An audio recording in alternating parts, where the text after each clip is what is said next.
Aquí reposan los restos de un buen amigo, un alto militar norteamericano cuya identidad no debo revelar, al menos por el momento. Él forma parte de la historia que quiero contarle, una historia oscura que usted probablemente no creerá. Pero ese es mi deber, sembrar la duda. Sígame y descubra una historia que jamás fue contada.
Siempre estuvo ahí. El hombre primitivo alzó también la vista hacia ella y sintió curiosidad.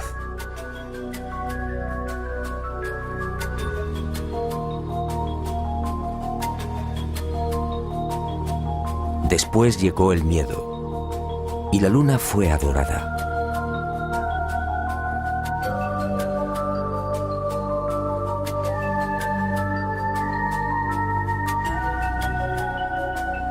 Más adelante los seres humanos la convirtieron en un sueño, a veces bello, a veces terrorífico.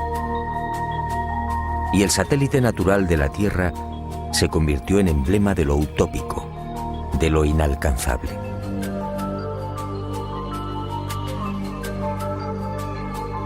Hasta el siglo XX la Luna fue propiedad de poetas y soñadores. Algunos más audaces llegaron incluso a describirla. En el año 499 a.C., el filósofo griego Anaxágoras enseñaba que la Luna es un astro habitado, con infinidad de valles y montañas. Y otro tanto pensaba Demócrito, el creador de la teoría atómica, nacido también en el siglo V a.C. Pitágoras creía igualmente en una luna viva y habitada. Y su discípulo Filolao iría más allá, asegurando que nuestro satélite natural se hallaba habitado por seres 15 veces más grandes que los humanos. Y acertó al afirmar que el día lunar equivale a 15 días terrestres. Después llegaron los libros. Plutarco, en el siglo I de nuestra era, describe la Luna como una segunda Tierra. Y con los libros, los viajes. Fue hacia el año 160 después de Cristo cuando el griego Luciano de Samosata escribe el primer viaje a la Luna. En su obra Historia verdadera, una tromba de agua arrastra un barco hasta la superficie lunar. Ariosto, en el Orlando Furioso, asegura que la Luna es un gran valle en el que se encuentra todo lo que hemos perdido en la Tierra: riquezas, coronas, honor y esperanza. En 1638 aparece en Inglaterra El hombre en la Luna, otro libro que causa sensación. Su autor, el obispo Francis Godwin, envía a la Luna al aventurero español Domingo González, con la ayuda de una pareja de gansos amaestrados. Fue con Galileo en el siglo XVII, cuando las viejas ideas de los griegos sobre la Luna empiezan a tomar consistencia. Galileo inventa el telescopio y queda asombrado al contemplar los cráteres y las grandes superficies oscuras que son identificadas con mares. En 1647, John Hevelius traza el primer mapa lunar y lo publica en su libro Selenografía, afirmando que la Luna estaba repleta de ciudades. Entusiasmado con estos descubrimientos, Cyrano de Bergerac publica en 1648 su célebre Viaje a la Luna, un libro asombroso en el que por primera vez se habla de cohetes. Cyrano describe 2 astronaves, una impulsada por la evaporización del rocío, la otra por un cohete de 3 fases. Sería este trabajo justamente el que serviría de inspiración a Julio Verne y a los padres de la astronáutica moderna. En 1671, Querubín de Orleans publica un segundo mapa lunar. El interés del público es tal que en 1865 se publican 6 libros sobre temas espaciales. El más conocido fue sin duda De la Tierra a la Luna, del genial Verne. Y en 1903, el ruso Tsiolkovsky proporciona las pautas que servirían de modelo a la cohetería del siglo XX.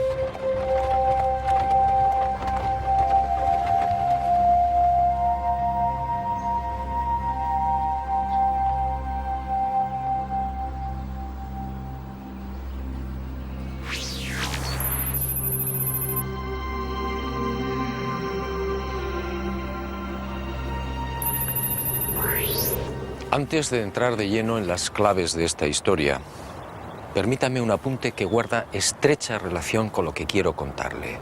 Sígame de nuevo y guárdelo en su memoria.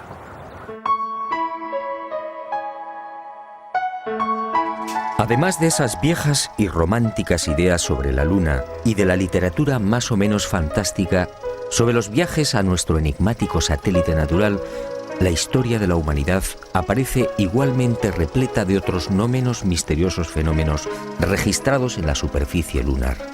En el verano de 1178, al poco de ponerse el sol, un grupo de monjes de la Catedral de Canterbury observó en el filo de la Luna un formidable resplandor acompañado de gigantescas llamaradas. En 1789, el astrónomo Schröder contempló atónito una enorme zona iluminada en la llamada región de los Alpes lunares.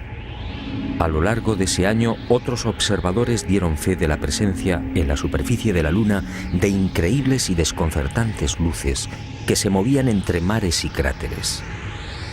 En 1820, el también astrónomo François Arago publicó en los Anales de Química y Física el relato de otra asombrosa observación. Durante un eclipse, toda una formación de luces evolucionó sobre la Luna, manteniendo el orden de vuelo durante los virajes. En 1843, el mencionado astrónomo alemán Johann Schröder asistió a otro fenómeno para el que tampoco se ha encontrado explicación. Al observar el cráter Linné en el Mar de la Tranquilidad, el científico comprobó algo desconcertante. El citado cráter de unos 7 kilómetros de diámetro cambiaba regularmente de forma. Poco después, para asombro de la comunidad científica, el cráter en cuestión desapareció por completo. ¿Qué había ocurrido? En 1971, Apolo 15 sobrevoló la zona y fotografió Linné. El desconcierto de los astrónomos fue total. El cráter Linné solo tenía 2.700 metros de diámetro y estaba allí. En 1877, el astrónomo inglés Klein fue testigo de otras intensas y rápidas luces que se dirigieron al centro del cráter Platón. Una vez en la caldera, las luces se reunieron formando un triángulo. En 1950, el Dr. Wilkins era testigo de otro suceso aparentemente imposible. En el centro del cráter Aristarchus se encendió de pronto una gran luz, iluminando una amplia región lunar. Grandes llamaradas en la superficie de la Luna, luces en formación.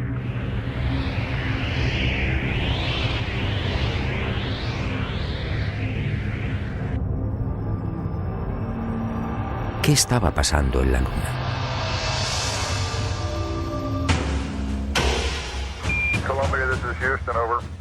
Y en julio de 1969, al fin, el ser humano cumplió su viejo y añorado sueño. El Apolo 11 se posaba en el Mar de la Tranquilidad.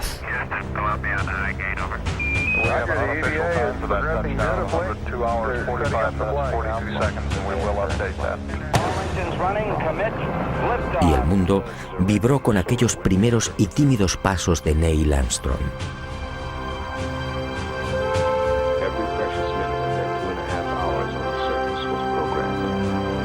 Pero el mundo, una vez más, fue engañado.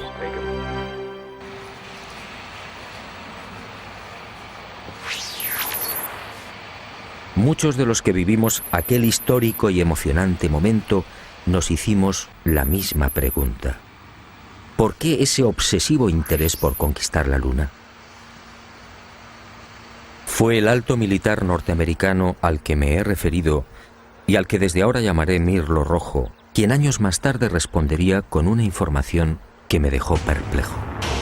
Una información secreta que muy pocos conocen. Las nuevas generaciones no saben o no recuerdan.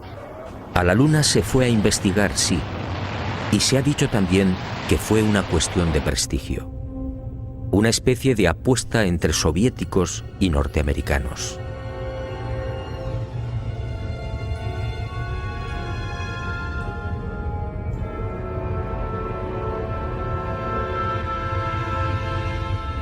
Pero hubo algo más.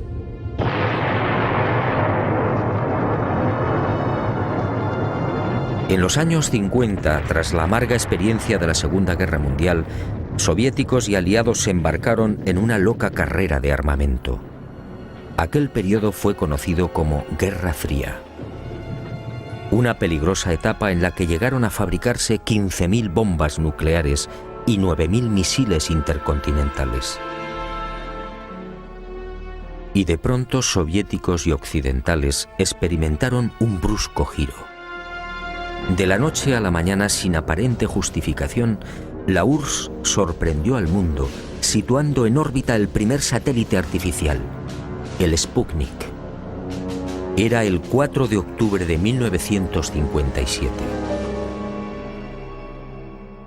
Y armas nucleares y misiles intercontinentales quedaron en segundo plano. ¿Por qué?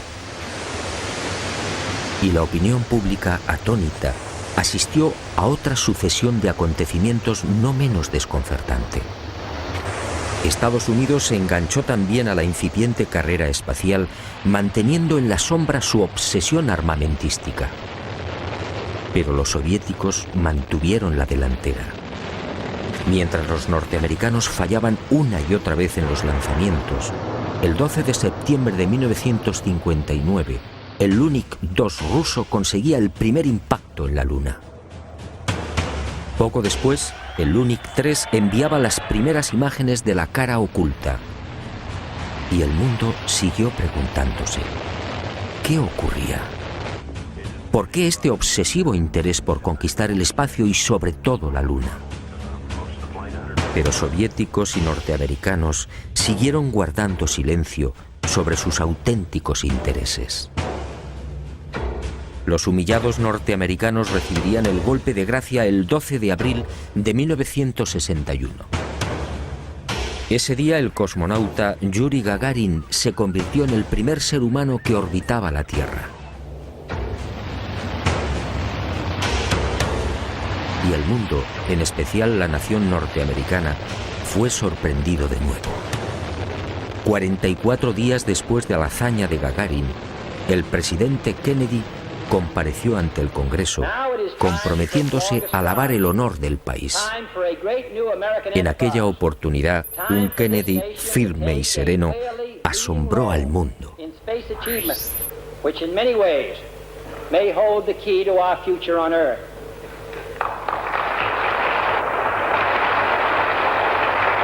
I therefore ask the Congress, above and beyond the increases I have earlier requested for space activities, to provide the funds which are needed to meet the following national goals. First, I believe that this nation should commit itself to achieving the goal, before this decade is out, of landing a man on the moon and returning him safely to the Earth. ¿A qué se debían estas extrañas prisas? ¿Qué estaba ocurriendo? Aparentemente las palabras de Kennedy obedecían a la necesidad de recuperar el prestigio y la hegemonía militar.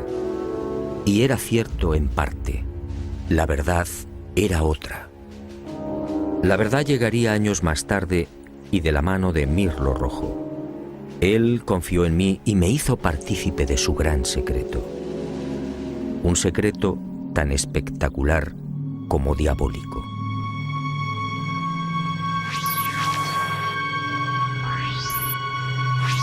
Soviéticos y aliados mintieron a la hora de justificar aquella loca carrera espacial. Todo empezó en la década de los años 40. En esas fechas, las intensas oleadas ovni registradas en el mundo pusieron en máxima alerta a los militares soviéticos y aliados. Para ellos estaba claro: aquellos objetos pertenecían a civilizaciones no humanas, civilizaciones muy avanzadas. El mundo nunca lo supo. Aquellos miles de avistamientos fueron la gran razón que impulsó a los militares al referido y brusco giro en la carrera armamentística, y concibieron la necesidad de fortalecer los sistemas defensivos, concediendo absoluta prioridad al espacio. Los militares no eran ajenos a los extraños fenómenos luminosos que se registraban en la Luna y que venían reportando los astrónomos. Y desde los años 50, tanto Estados Unidos como la antigua URSS redactaron planes concretos para pisar el satélite natural y establecer bases que, según ellos, pudieran controlar y contrarrestar la presencia de estas astronaves no humanas.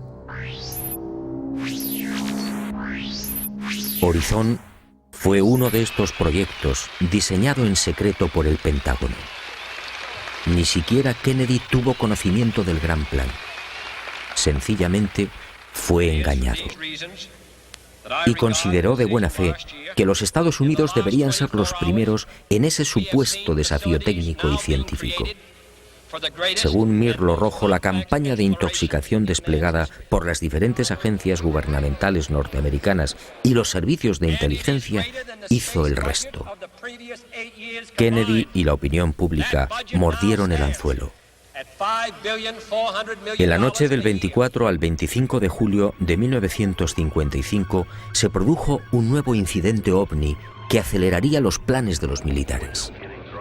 Esa noche los observatorios astronómicos de Leningrado y Monte Palomar descubrieron un gigantesco cilindro a 500 kilómetros de la Tierra, orbitando a 30.000 kilómetros por hora.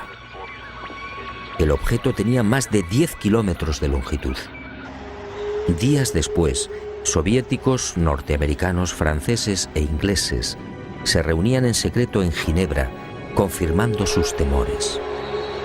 Aquella formidable máquina, obviamente, no era humana. Pero ocurrió algo imprevisto. Los soviéticos no aceptaron los consejos y directrices de los militares aliados para establecer un proyecto conjunto en el control del espacio. Y el 4 de octubre de 1957, ante la sorpresa del mundo y la irritación de los aliados, tomaron la delantera con el ya referido lanzamiento del Sputnik.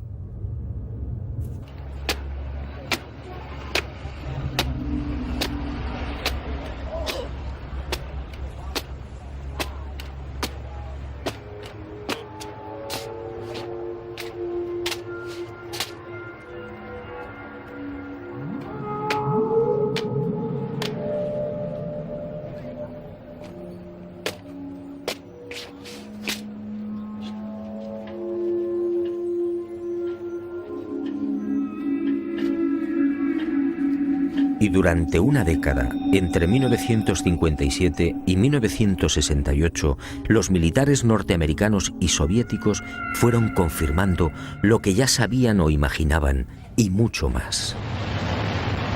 En ese periodo fueron lanzadas más de 20 sondas automáticas que se estrellaron en la Luna o alunizaron suavemente.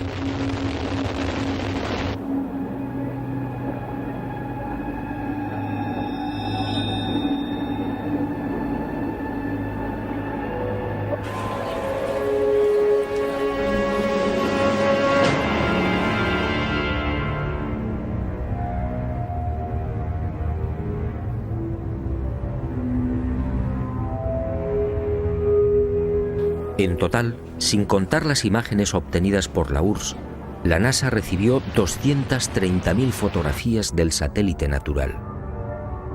La Luna fue fotografiada en su totalidad y a muy diferentes alturas. Pero los militares que controlaban y controlan la Agencia Espacial Norteamericana no dieron a conocer muchas de esas imágenes. ¿Por qué? ¿Qué mostraban?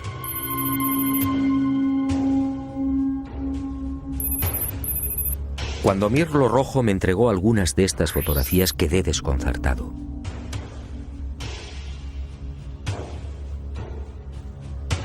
Se trataba de imágenes altamente confidenciales, jamás divulgadas.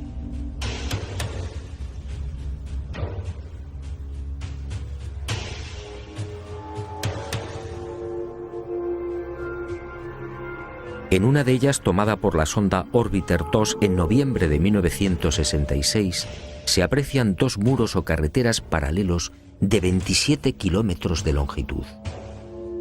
Cada una de estas construcciones totalmente artificiales tiene una anchura aproximada de 450 metros. En el muro o carretera de la derecha se aprecia incluso un curioso detalle. La construcción ha sido alterada rompiendo la impecable línea recta con una curva de 1000 metros. En otra de las fotografías, los militares norteamericanos descubrieron lo que llamaron la Gran Presa, una no menos enigmática construcción de 5 kilómetros de longitud al norte del Mare Imbrium. El 19 de noviembre de 1966, la misma Orbiter 2 captaba a 48 kilómetros de altura y sobre el Mar de la Tranquilidad otra extraña formación. En esta ocasión se trataba de enormes pilares o monolitos perfectamente alineados de 3 en fondo. En total, 30 obeliscos de idéntica altura. Aquello obviamente no podía ser una formación natural. En total, según mi confidente, NASA terminó censurando 900 fotografías. Todas ellas pasaron directamente a los archivos del Pentágono. En ellas se distinguen grandes plataformas, posibles ruinas de edificios o ciudades, carreteras y gigantescas cúpulas. Las sospechas de los militares en efecto se cumplieron y prosiguieron con el plan previsto.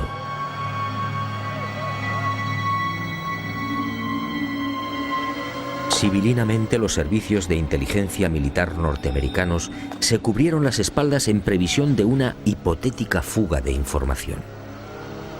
Para ello, utilizando a NASA como pantalla, propiciaron la redacción de un informe que los eximiera moral y jurídicamente de cualquier responsabilidad en caso de ocultamiento.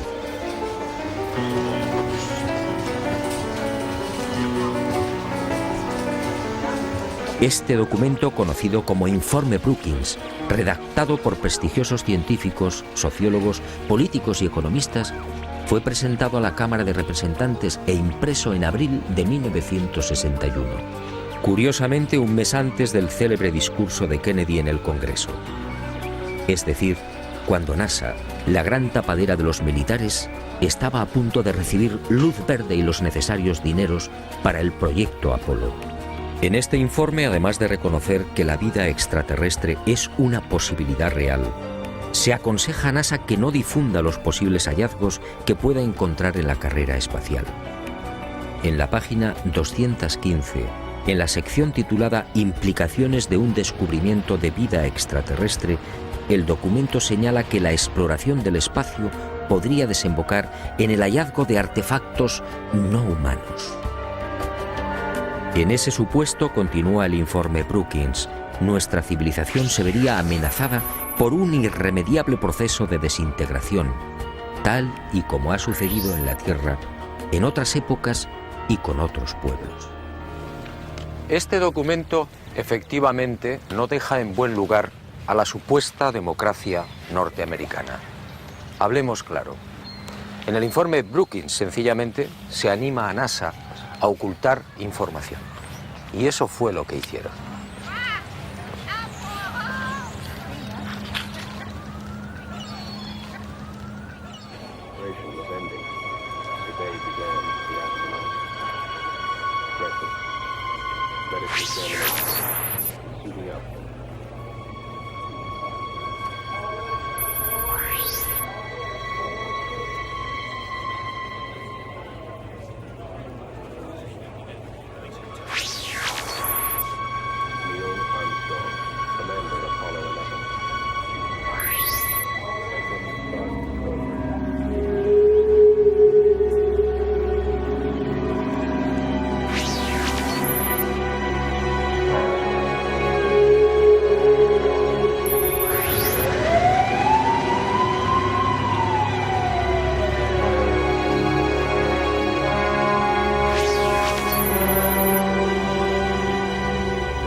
55 seconds down, 20 seconds down, counting.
En el viaje de ida hacia la Luna, el Apolo 11 vivió una primera experiencia que también fue silenciada. Cuando se hallaba a 200.000 kilómetros de la Tierra, un extraño y gigantesco objeto apareció en las proximidades de la nave. Los astronautas lo describieron como una formidable L, algo similar a una maleta abierta, aunque en ocasiones cambiaba de forma, adoptando la figura de un cilindro. La noticia se filtró a la prensa, pero NASA, fiel a su consigna de ocultamiento, zanjó el asunto con una explicación tan absurda como insostenible. Lo observado por el Apolo 11 solo era el sobrealimentador del cohete Saturno IV. Absurdo, sí, porque en esos momentos la referida fase del cohete se encontraba a 10.800 kilómetros del Apolo. Pero las mentiras de NASA apenas habían empezado. A casi 380.000 kilómetros de la Tierra, muy cerca ya de la superficie lunar, el Apolo descubrió otras luces que volaban en formación.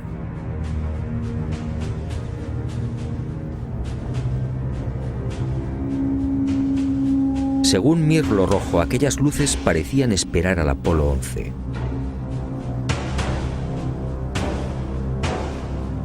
Eran muy brillantes y volaban en perfecta formación.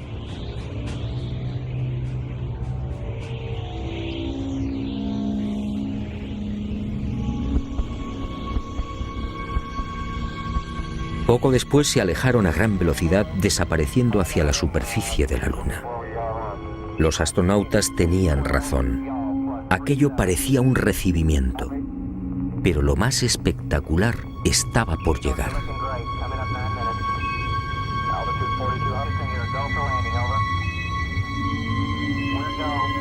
Armstrong y Aldrin descendieron finalmente. Su compañero Collins permaneció en órbita lunar a 110 kilómetros de altura.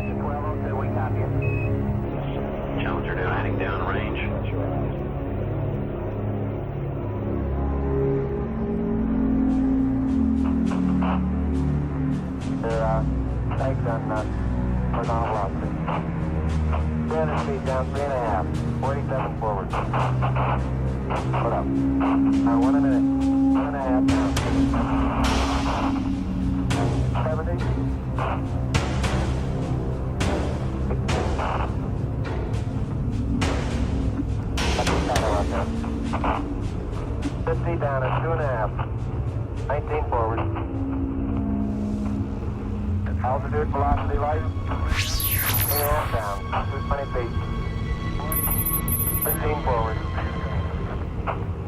11 forward, turn down nicely, 200 feet. 4.5 down, 5.5 down. 260, 6.5 down, 5.5 down. 9 forward. Good. 620 feet.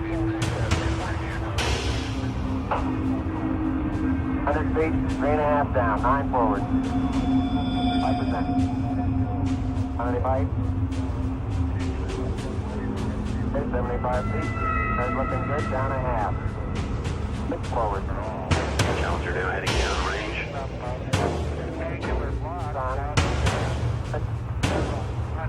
Y al poco de aquel histórico alunizaje, Armstrong y Aldrin volvieron a sobresaltarse. La frecuencia cardíaca se disparó hasta 150 y 160 latidos por minuto. Las palabras de Armstrong, atropelladas, dejaron perplejos a los técnicos de Houston.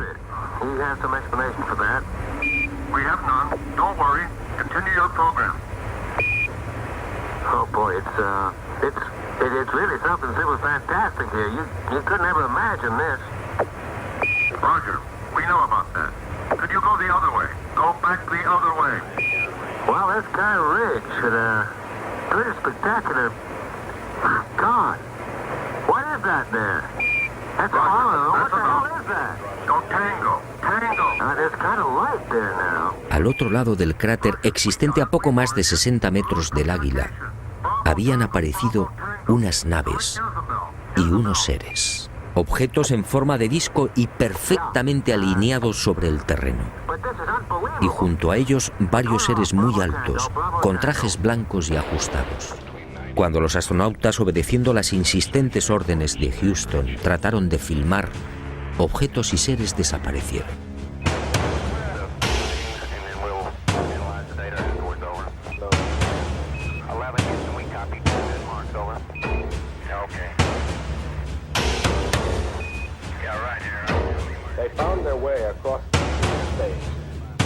Y llegó el momento culminante, el verdadero objetivo de Apolo 11, la secreta razón que impulsó a los militares a conquistar la Luna.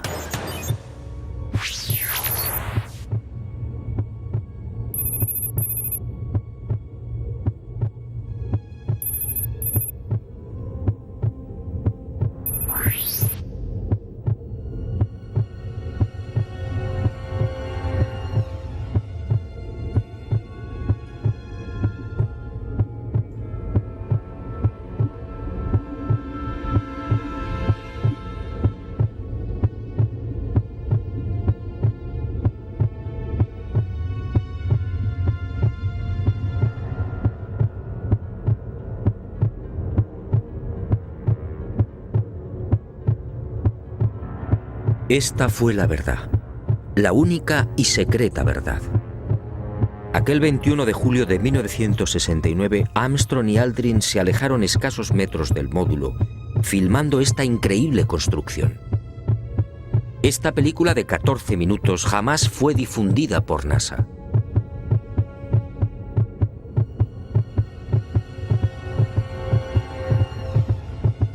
Mirlo Rojo fue uno de los pocos norteamericanos que tuvo acceso a ella. A escasos metros, sí, del Águila. Y no fue casualidad. Todo estaba minuciosamente programado.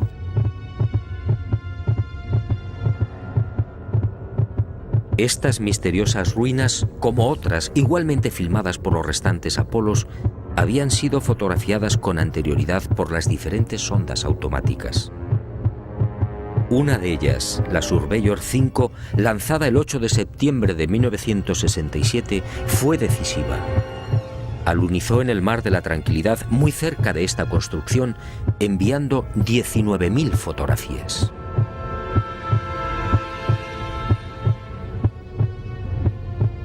Edificios en ruinas. Edificios en la superficie de la Luna. Edificios aparentemente de una gran antigüedad. Pero, ¿quién los había levantado? Nosotros los humanos, obviamente no. Solo quedaba una respuesta. Esto era obra de una civilización no humana.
Los militares habían satisfecho la primera parte de su diabólico plan. Ahora quedaba la segunda.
Según mi confidente, los astronautas procedieron a lo programado. Recogieron muestras de los muros, tomaron medidas y se retiraron.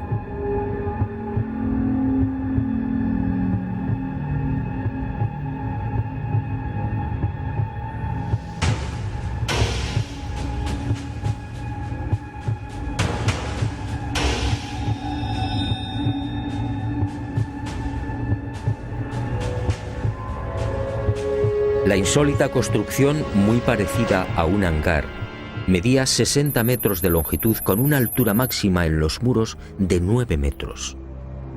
Presentaba 12 huecos o ventanas y una especie de puerta frontal de 5 metros de fondo por 3 de altura.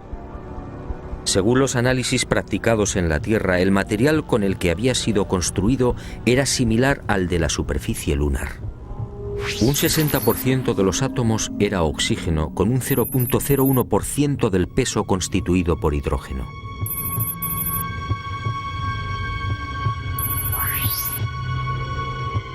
Las paredes se hallaban muy erosionadas. Esta circunstancia, dado que en la Luna no existe prácticamente atmósfera, hizo pensar a los militares que el edificio en cuestión podía tener varios miles de años.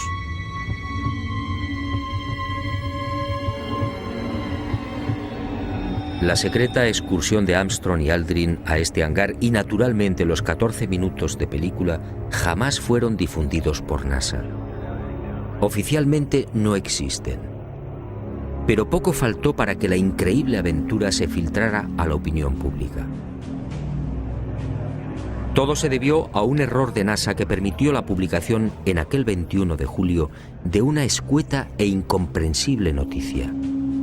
En un teletipo que dio la vuelta al mundo se afirmaba textualmente: el corazón del astronauta Neil Armstrong alcanzó las 160 pulsaciones por minuto al finalizar hoy su paseo lunar, mientras se hallaba trabajando en la dura operación del cargamento de muestras de rocas y suelo lunar.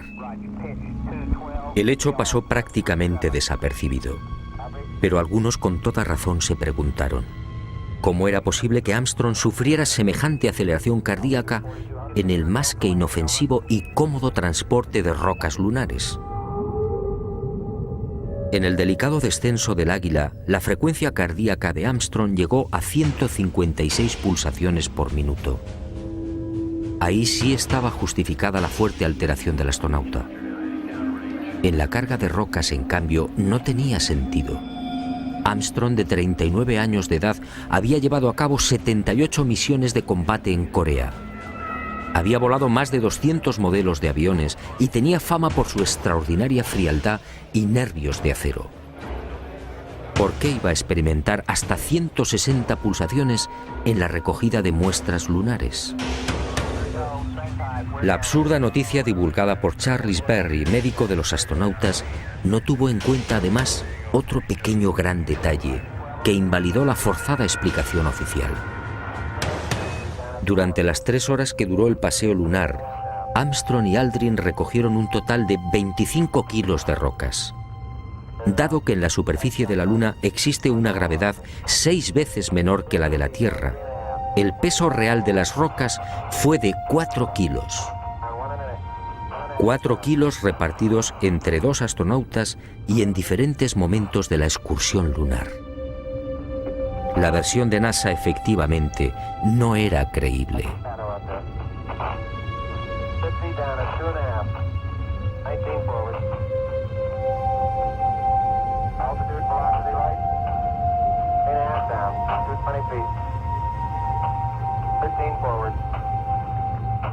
Una vez más, mintieron.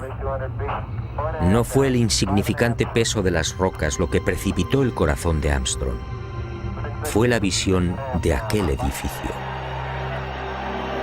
A pesar de su excelente preparación física y mental, el astronauta, consciente de la trascendencia de lo que tenía delante, no pudo evitar la lógica e intensa emoción. Y otro tanto sucedió con Aldrin. Pero la frecuencia cardíaca de este último no fue registrada porque los circuitos electrónicos del traje espacial no se hallaban conectados a la consola que recibía la información biomédica.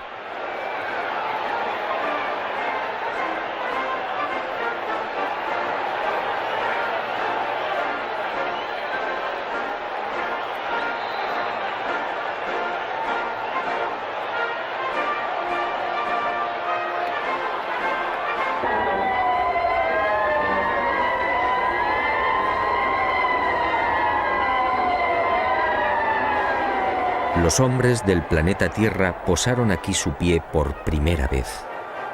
Julio de 1969. Hemos venido en son de paz, en nombre de toda la humanidad.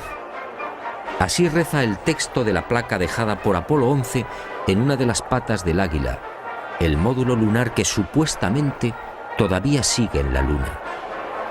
¿En son de paz? Nueva mentira de NASA y de sus propietarios, los militares norteamericanos.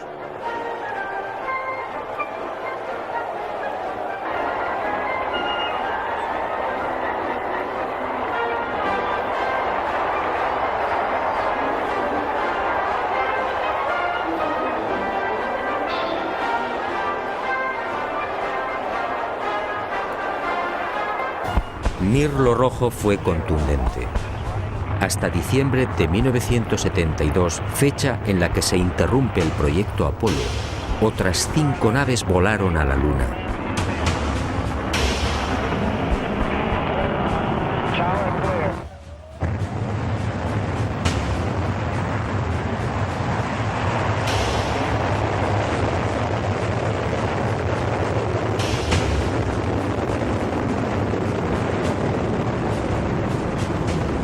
Y volvieron a filmar construcciones.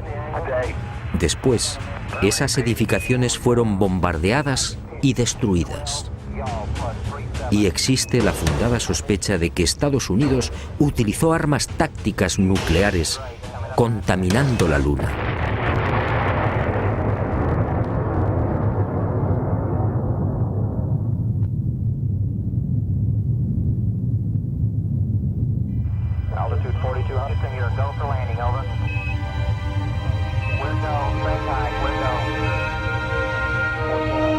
Así se cerró la segunda fase del diabólico plan. Los militares norteamericanos no lo consintieron. Esas estructuras podían provocar el caos en la Tierra. Eso dijeron.